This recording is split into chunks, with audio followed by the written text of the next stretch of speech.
She put up a big fight. She put up a big fight. We're trying to locate Tina. We believe that she's an integral part of this.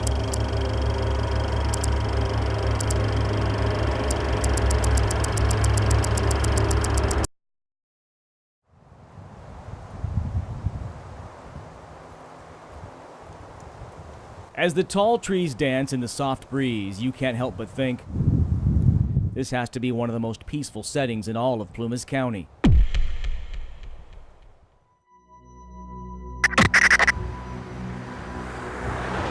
But in 1981, along Highway 70 in the Feather River Canyon, the town of Keddie was invaded by evil. A monster who ripped this storybook setting to shreds, tearing apart the life of a 14-year-old girl. Yeah, it was just a little yard area. Here's that girl today, Sheila Sharp, who walked into her family's cabin on the morning of April 12, 1981, and saw something straight out of a horror movie. Came home the next morning and saw the little, what had happened. Her hesitation speaks volumes. Her blood-curdling scream that morning, witnesses say, was deafening. On the floor of the Sharp family cabin lay the lifeless bodies of her mother, brother, and friend. Even now, years after the demolition of Cabin 28, it's all still so fresh, so frightening.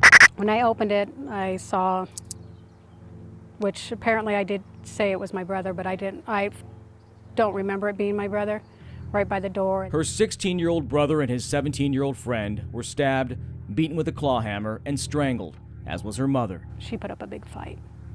She put up a big fight. The single mother of 5 never had a chance.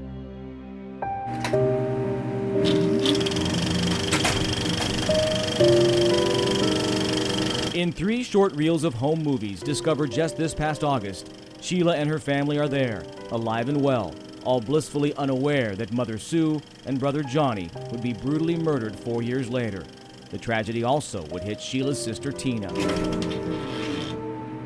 I mean, Tina was missing. Tina was gone. Kidnapped from the crime scene, no clues left behind.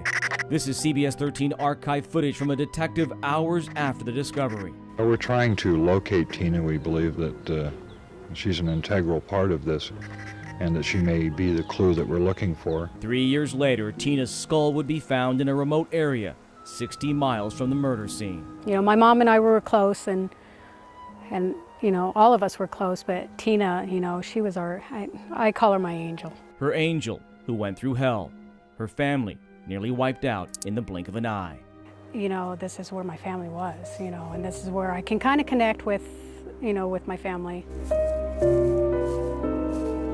This is also where Sheila wonders, what if? Because she wasn't home when the murders happened. These wood beams are really the only indication there were ever cabins on this lot. This would have been the front of the cabin where Sheila spent the night her family was murdered, just a few yards away. She was spending the night next door at her friend's cabin. Are your thoughts more, thank God I wasn't there, or I wish I was there to try and do something? It's 50-50.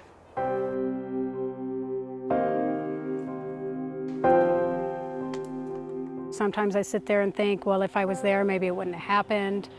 But I can't think that way because I think in my mind it would probably really mess with me. I wasn't there for a reason. Now, her reason for coming back to the crime scene is to keep her family's story alive. 4 murders unsolved after 30 years. Closure for Sheila Sharp is long overdue. Her desperate hope, an all too familiar feeling. I'm hoping that there will be somebody out there that will say, oh yeah, I remember. And the questions for her family's killers have echoed in her mind for too many years. Why? You know, what made you do it? She may never get an answer, but she does have a message. She's finding strength through sorrow, determination after devastation, searching for peace of mind in this once peaceful setting that was home. Sheila wants you to know she's a survivor. I'm still around, my brothers are still around, and we're still strong.